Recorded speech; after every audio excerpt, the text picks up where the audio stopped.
Du medų istorija tai turbūt prasideda nuo to, kad norisi sveikai gyventi ir sveikai maitintis.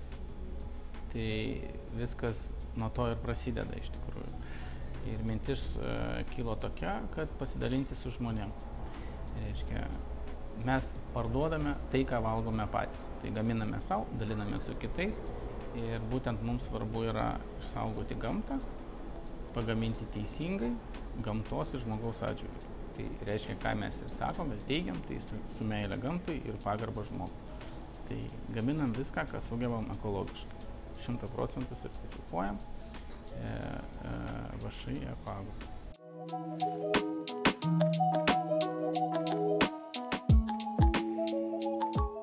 Ekologiškas vien tik tai žodis reiškia tai, kad produktas pagamintas kuo labiau išsaugant gamtą. Yra įvairūs sertifikavimo standartai, ir europinis, lietuviškas, kitų šalių standartai, jie gal biškai skiriasi, bet principas yra tas pats.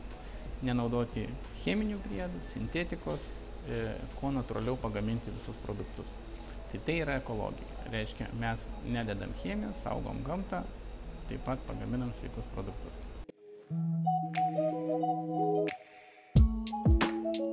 Aš visą laiką sakau lygiai taip pat, išmoksti važiuoti, bet teisių reikia.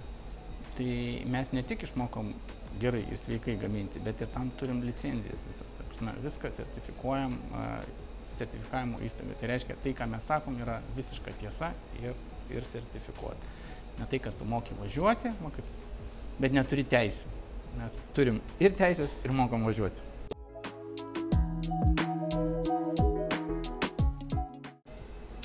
Penkių grūdų duoną mes pagaminom skalsę, lietuviškai vadiname, tai yra praturtinta įvairiom sėklom ir maistinė verte, kad tą duonelę galima būtų valgyti su kuo mažiau priedų. Kad ir vien, arba su užtepėlė kažkokia, arba su kažkokiu kitu, su keptom daržovėm, su kažkokiu kitu jūsų gardėsiu. Jinai iš esmės pati yra skalsi, nuo jos galima pasisoti. Dėl to mes taip ir vadinam ją per brūkšnelį knygnešio duoną, nes kuo skalsesnė duona nešdavosi knygnešys, tuo jam lengviau būdavo pasisoti. Ne kažkur neužbėgant ir nepasigaminant kažkokio produkto. Iš tikrųjų, jinai pagaminta iš skaldytų rugių kviečių miltų, saulėgrąžų, linų ir moliūgų.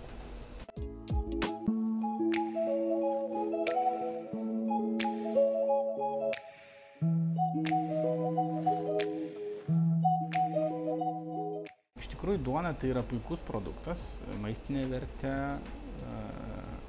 reikalingas žmogui, nes yra tikrai nemažai angliavandenių ir kasdien mes jų suvartojam.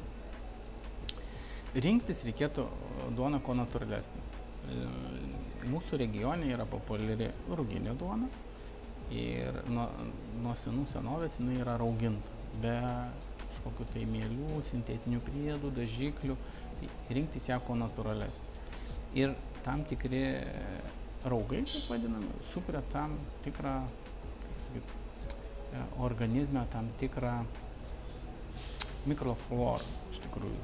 Ir tos duonelės, tos, kurios pagamintos be mielių, neišbalintų miltų, ne kažkokių tai priedų, tai tikrai jausitės gerai ir sočiai pavalgyti. Reiškia, nepūs kažkokio virškinimo trakto, neturėsit kažkokių tai problemų, nes jinai turės ir skaidulų ir, kaip pasakyti, tos natūralios fermentacijos.